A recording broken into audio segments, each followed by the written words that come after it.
اللهم صل على سيدنا ونبينا مولانا محمد وعلى آل سيدنا ونبينا مولانا محمد وبارك وسلم. الحمد لله وحده والصلاة والسلام على من لا نبي بعده. أما بعد فأعوذ بالله من الشيطان الرجيم. بسم الله الرحمن الرحيم. ويوم يعز الظالم على يديه يقول يا ليتني اتخذت مع الرسول سبيلا يا ويلتى ليتني لم أتخذ فلانا خليلا لقد أضلني عن الذكر بعد إذ جاءني وكان الشيطان للإنسان خذولا. وقال الله تبارك وتعالى يا أيها الذين آمنوا اتقوا الله وكونوا مع الصادقين. صدق اللہ العظیم. معزز بھائی اور بزرگوں، اس وقت آپ تمام نوجوانوں کو، حضرات کو جمع کر کے کچھ ضروری مضامین کی طرف سبق دہرانے اور یاد دلانے کا جمعیت علماء شہر بڑودہ نے ہمیں موقع دیا ہے. خاص طور پر نوجوانوں کے لیے جب بات آتی ہے تو یہ بات خاص توجہ دلائی جاتی ہے اس چیز کی طرف کہ نوجوان اپنی زندگی کے زمانے میں، جوانی کے زمانے میں اپنی صحبت اور دوستی کو صحیح رکھے، اس لیے کہ اللہ سبحانہ و تعالیٰ نے انسان کو اشرف المخلوقات بنایا ہے. تمام مخلوق میں انسان کو جو خاص وصف دیا وہ یہی دیا کہ انسان کے اندر اللہ نے انسیت رکھی ہے. یعنی انسان کسی انسان سے کچھ لیتا ہے. آدمی جس کے ساتھ میں بیٹھتا ہے، جس کے ساتھ رات دن گزارتا ہے، یہاں پر کچھ والی حضرات بھی ہے تو وہ بھی غور کرے. جو لوگ یہ کہتے ہیں کہ فلانے کے ساتھ تو بس 1-2 دن کا تعلق ہے، یا میرے بیٹے کا ایسے ہی دور کا سلام ہے، نہیں. انسان کے طریقے پر ہوتا ہے. وہ ایک دوسرے سے چیزوں کو لیتا ہے. بلکہ علماء کرام نے عجیب بات لکھی ہے، انسان تو ایسی مخلوق ہے کہ انسان تو جانور سے بھی اثر لے لیتا ہے.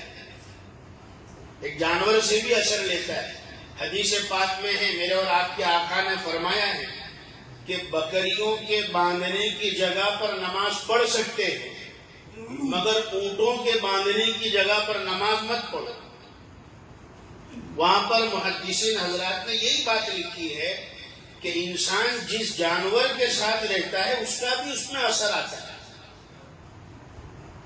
بکری کے ساتھ رہے گا تو بکری کی صفت ہے جھکنا، عاجزی کا ہونا، نرمی کا ہونا.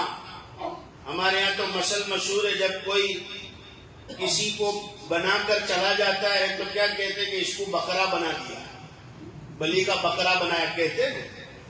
حالانکہ بکرا نہیں، بکری کہنا چاہیے، اس لیے کہ بکری بکرے سے بھی زیادہ بیچاری کمزور ہوتی ہے. تو بکری کی صفت ہے عاجزی کا ہونا. اس کو پالنے والے جو ہوں گے، چرانے والے جو ہوں گے، ان کے اندر بھی یہ صفت رہے گی. علماء کرام نے لکھا ہے کہ جو لوگ گھوڑوں کا شوق رکھتے ہیں، گھوڑے پالتے ہیں، چونکہ گھوڑا جنگ کا جانور ہے، گھوڑا جنگ کا جانور ہے، اس لیے جو گھوڑا پالتے ہیں ان کے اندر بہادری آتی ہے، کیونکہ اس کا اثر آتا ہے. اونٹوں کو پالنے والے، اس کا بھی اثر آتا ہے. اونٹ کے اندر ہٹ دھرمی ہیں، علماء نے لکھا ہے، تو اونٹوں کے پالنے والے تو اس کے اندر بھی وہی صفت آئے گی۔ یہ خاص طور پر میں اس لیے کہتا ہوں کہ میں پہلے بھی کئی جگہ پر کہا کہ ہم جس شہر سے تعلق رکھتے ہیں بڑودہ، وہاں پر بہت سارے گلی کوچوں محلوں سرکلوں کے نام جانوروں پر آپ کو زیادہ ملیں گے۔ ہمارے یہاں کے علاقے آپ دیکھو تو کوئی ہاتھی خانہ ہے، کوئی مچھی پیٹ ہے، کوئی گینڈا فڑیا ہے، گدڑا مارکیٹ بھی ہے میرے خیال میں۔ تو ایسے جانوروں کے نام چکلی سرکل ہے اور کالا گھوڑا ہے، بہت سارے آپ دیکھیں گے۔ تو جانور تک کا بھی انسان پر اثر آتا ہے، تو انسان کا اثر انسان پر کیوں نہیں آئے گا؟ بہت جلد انسان اثر لے لیتا ہے۔ اسی لیے فرمایا کہ اپنی صحبت کو اچھی بنا دے، نیک اور پاکیزہ صحبت ہو تو اس کا اثر آئے گا، اور اگر بری صحبت ہوتی ہے تو اس کا بھی اثر آئے گا۔ میں ایک ایک مثال دے دوں گا، دے رہا ہوں اور پھر اپنی بات کو ختم کر دوں، اس لیے کہ میرے ہم سے بڑے علماء کرام یہاں موجود ہیں، اور پروگرام کو ترتیب پر جیسے شروع کیا ہے ترتیب پر ختم بھی کرنا ہے۔ ایک مثال، قرآن کریم نے سورہ بقرہ، جس کو گائے والی سورت کہتے ہیں، اور پورے قرآن کریم کی سب سے بڑی سورت ہے سورہ بقرہ۔ اس سورت میں جس گائے کا واقعہ ہے وہاں پر علماء کرام نے ایک بات لکھی ہے تمثیل کے طور پر۔ واقعہ بڑا تفصیلی واقعہ ہے۔ خلاصہ اس کا یہ ہے کہ حضرت موسیٰ علیہ السلام کے زمانے میں ایک آدمی کا قتل ہو گیا، جس کے خاندان میں وہ قتل ہوا۔ ان لوگوں نے آواز اٹھائی کہ اس کا قاتل کون ہے پتہ نہیں ہے۔ حضرت موسیٰ علیہ السلام کے پاس آئے اور کہا کہ آپ کہتے ہو کہ آسمان کی ہم پر جو ہے وحی آتی ہے، اللہ مجھ سے باتیں کرتا ہے اور آسمان سے خبر آتی ہے، تو آپ یہ بتاؤ کہ ہمارے مقتول کو کس نے مارا، یعنی ہمارے جو ہے رشتہ دار کا قتل کرنے والا کون ہے، مرڈر کرنے والا کون ہے۔ آج کل بھی بہت سارے ایسے لوگ ہیں اللہ بلا بر گردن ملا، کہ بہت سارے زمانے میں حالات آتے ہیں تو کچھ لوگ ایسے ہیں کہ جو اس کا ٹوپلا ایک ہی طبقے کے سر پر ڈالتے، چلو ان کے ہی پاس ڈالیں اور ان سے ہی پوچھے کہ حالات ایسے کیوں آئے، اور اس معاملے میں آپ کے طبقے نے کیا کام کیا ہے۔ میں اشاروں میں کہہ رہا ہوں۔ حضرت موسیٰ علیہ السلام کے پاس آئے، آپ کہتے ہو کہ میرے پاس آسمان سے وحی آتی ہے، یہ تو بتاؤ کہ ہمارے رشتہ دار کو کس نے قتل کیا۔ حضرت موسیٰ علیہ السلام نے فرمایا کہ بھائی یہ میری ذمہ داری نہیں ہے، میں کیس کی تحقیق کروں، قاتل کو تلاش کروں، ہاں خیر اللہ سے پوچھ لوں گا۔ حضرت موسیٰ علیہ السلام نے جب پوچھا، باری تعالیٰ نے جواب دیا کہ بھائی ایک بقرہ، ایک گائے کو ذبح کرو اور اس کا گوشت مرے ہوئے جو ہے مردار مرا ہوا جو انسان ہے اس کے بدن پر گوشت کا ٹکڑا رکھو، ذبح ہوئی گائے کا، تو یہ مرا ہوا انسان زندہ ہو جائے گا تھوڑی دیر کے لیے، اور زندہ ہو کر اپنے مارنے والے کا خود نام بتائے گا۔ اس سے بڑھ کر تو پروف کیا ہوگا کہ جو قاتل یعنی مقتول جو ہے وہ خود ہی اپنا جو ہے مارنے والے کا نام بتا دے گا۔ تو حضرت موسیٰ علیہ السلام نے حکم دیا، پھر آخر واقعہ بڑا لمبا ہے، تو ان لوگوں نے ذبح کیا اور حضرت موسیٰ علیہ السلام کے کہنے پر وہ گوشت رکھا، تو وہ لاش جو مری ہوئی تھی کئی دنوں کی وہ زندہ ہوئی، اور زندہ ہو کر اس نے اپنے مارنے والے کا قاتل کا نام بتایا، اور پھر وہ فوراً جیسا تھا ایسا ہو گیا، مر گیا۔ یہ قرآن کریم کا واقعہ ہے۔ یہاں پر علماء کرام نے ہمارے لیے ایک سبق اندر بیان کیا، وہ یہ ہے کہ دیکھو نیک لوگوں کی صحبت اور اچھوں کی صحبت کا اثر کیا ہوتا ہے کہ اگر ہم اچھوں کے ساتھ بیٹھیں گے، اگرچہ ہمارے دل مر گئے، ہمارے جذبات سرد پڑ گئے، ہمارے دل مرے ہوئے ہیں، مگر ہم اگر نیک لوگوں کے پاس بیٹھیں گے اہل اللہ کے پاس بیٹھیں گے، اہل علم کے پاس بیٹھیں گے، اللہ والوں کے پاس۔ میرے اور آپ کے آقا سے پوچھا گیا کن لوگوں کے پاس بیٹھے؟ آقا نے فرمایا ایسے لوگوں کے ساتھ بیٹھو جن کے ظاہر کو دیکھ کر اللہ یاد آ جائے، جن کے اعمال کو دیکھ کر ہمیں بھی آخرت کی فکر ہو، قبر سنوارنے کی فکر ہو، اور جن کی باتیں سن کر، جن کے ساتھ بات کر کے، کلام کر کے تمہارے علم میں اضافہ ہو، ایسے لوگوں کے پاس بیٹھو۔ تو مجھے یہ عرض کرنا ہے، علماء کرام نے لکھا کہ اگر ہم ہمارے بچوں کو ایسے لوگوں کے ساتھ منسلک کر دیں گے، اگرچہ ہمارے دل مر چکے ہوں گے مگر ان کی صحبت کی وجہ سے ہمارے دل میں اللہ وہ تاثیر پیدا کر دے گا کہ مرے ہوئے دل بھی جو ہے زندہ ہو جائیں گے، اور زندہ ہو کر وہ خود کہیں گے کہ ہمارے دل کو مارنے والے یہ لوگ تھے، ہمارے دل کو فلاں ماحول نے مار دیا، ہمارے جذبات کو فیشن نے، ننگا پن نے، عریانیت نے، وغیرہ وغیرہ، ان چیزوں نے ہمارے جذبات کو مار دیا ہے۔ اللہ والوں کی اور اچھے لوگوں کی صحبت کا ایک اثر یہ ہوتا ہے، برے لوگوں کے ساتھ بیٹھیں گے، برے لوگوں کے پاس بیٹھیں گے۔ قرآن کریم نے ایک واقعہ بیان کیا ہے کہ جو لوگ بروں کی صحبت میں ہوتے ہیں یہ لوگ ایسے ہیں کہ کل قیامت کے میدان میں جب خود پھنسیں گے اور ان پر جب اللہ تعالیٰ اپنے عذاب کا کوڑا چلائے گا تو یہ لوگ جو ہے اب خود تو پھنسیں گے، ساتھ ساتھ میں ان کو بھی جو ہے پھنسا دیں گے جن کی صحبت اور بری سنگت نے، بری دوستی نے ان کو گمراہی پر لا کر کھڑا کر دیا۔ عقبہ ابن ابی معیط مکہ کا سردار تھا، بزنس مین تھا، تجارت کرتا تھا، اور جب وہ واپس آتا تھا تو سب کی دعوت کرتا تھا۔ ایک دن اس نے سوچا کہ میرے دسترخوان پر سب آئے اور محمد عربی صلی اللہ علیہ وسلم نہ ہو، تو چلو آج حضور کو بھی دعوت دوں۔ ایمان نہیں لاتا تھا، حضور کو مانتا نہیں تھا۔ آقا کے پاس آیا، آقا کو دعوت دی۔ میرے اور آپ کے آقا نے فرمایا اے عقبہ، جیسے تیری ایک دعوت ہے میری بھی ایک دعوت ہے، تو میری دعوت قبول کر لے، میں تیری دعوت قبول کر لیتا ہوں۔ تو عقبہ نے سوچا کہ چلو اگر ان کی دعوت قبول کر لیتا ہوں تو میرا کیا جائے گا۔ فرمایا کہ آپ بتاؤ کیا دعوت ہے۔ حضور نے فرمایا میری تو ایک کلمے کی دعوت ہے کہ اے عقبہ کلمہ پڑھ لے لا الہ الا اللہ تو کامیاب ہو جائے۔ عقبہ نے کلمہ پڑھ لیا، آپ صلی اللہ علیہ وسلم خوش ہو گئے، چہرہ خوشی سے کھل اٹھا۔ آپ خوشی خوشی عقبہ کے دسترخوان پر آئے۔ مفسرین حضرات نے لکھا ہے کہ عقبہ کے دوسرے دوستوں نے اور مکہ کے دوسرے سرداروں نے دیکھا کہ عقبہ کے دسترخوان پر محمد صلی اللہ علیہ وسلم کیسے آئے۔ تحقیق کی، معلوم کیا تو عقبہ نے سارا واقعہ سنا دیا کہ میں نے ان کی دعوت قبول کی تو انہوں نے میری دعوت قبول کر لی۔ ان مکہ والوں نے عقبہ کو آڑ دلائی، تو نے محمد صلی اللہ علیہ وسلم کے ایک دعوت کے لیے اپنے باپ دادا کا دین چھوڑ دیا، اپنے باپ دادا کا طریقہ چھوڑ دیا۔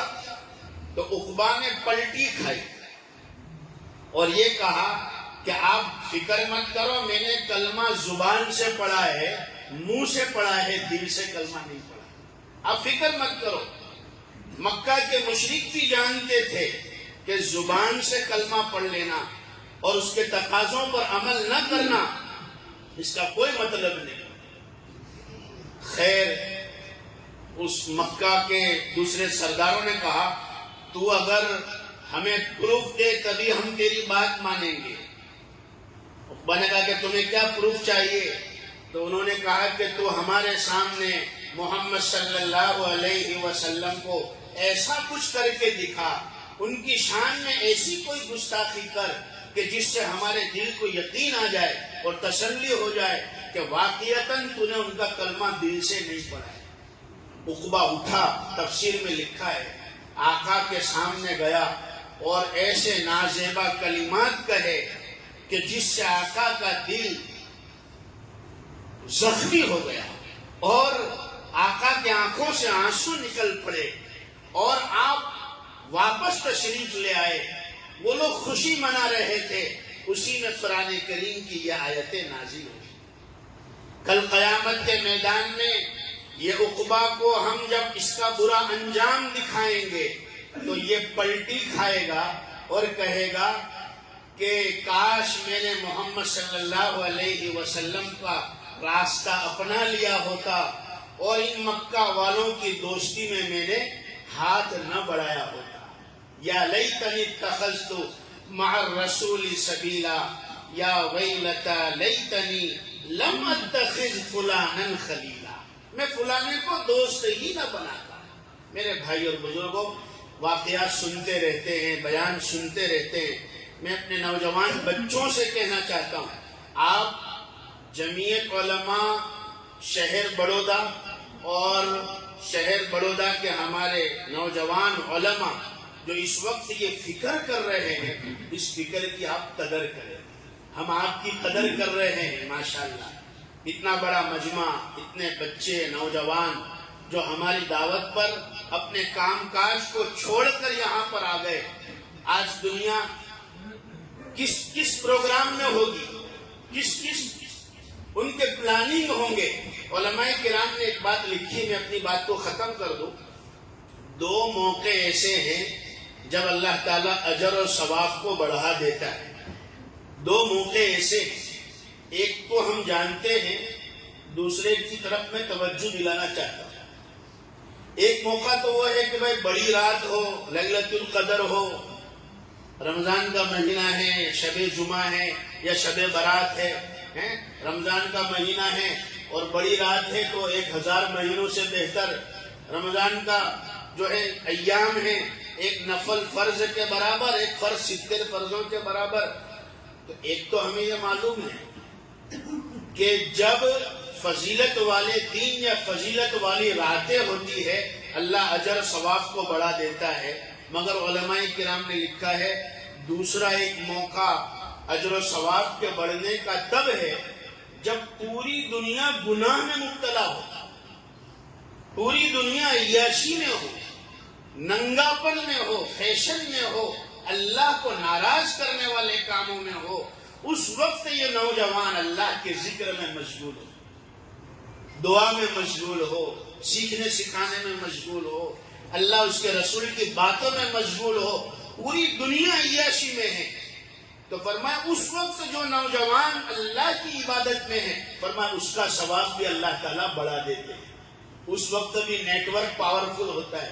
جب رات کو سب سو جاتے ہیں تو پھر نیٹ ورک پاورفل ہو جاتا ہے. سب ایک طرف گناہ کی طرف ہو اور پھر کچھ نوجوان اللہ کی طرف آ جائے تو فرمایا کہ پھر اللہ تعالیٰ اس کا اجر و ثواب بڑھا دیتے ہیں.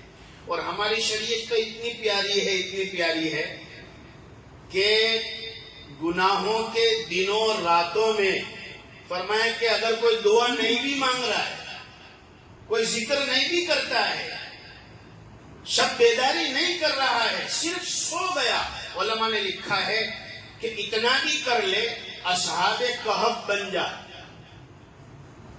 اگر اصحاب کہف بن جائے گا کہ وہ نوجوان، وہ بھی تو نوجوان تھے، نحن نقص علیک نبأہم بالحق انہم فتیۃ آمنوا بربہم وزدناہم ہدی. وہ بھی نوجوان تھے، بت پرستی کے ماحول سے، شرک کے ماحول سے نکلے اور اپنے آپ کو شرک سے بچانے کے لیے کچھ نہیں کیا، صرف اتنا ہی کیا، ایک جگہ جا کر سو گئے. کہاں سو گئے؟ ایک غار میں جا کر سو گئے. اللہ تعالیٰ نے قرآن کریم میں ان کی تعریف کیسے الفاظ سے پوری سورت نازل فرما دی.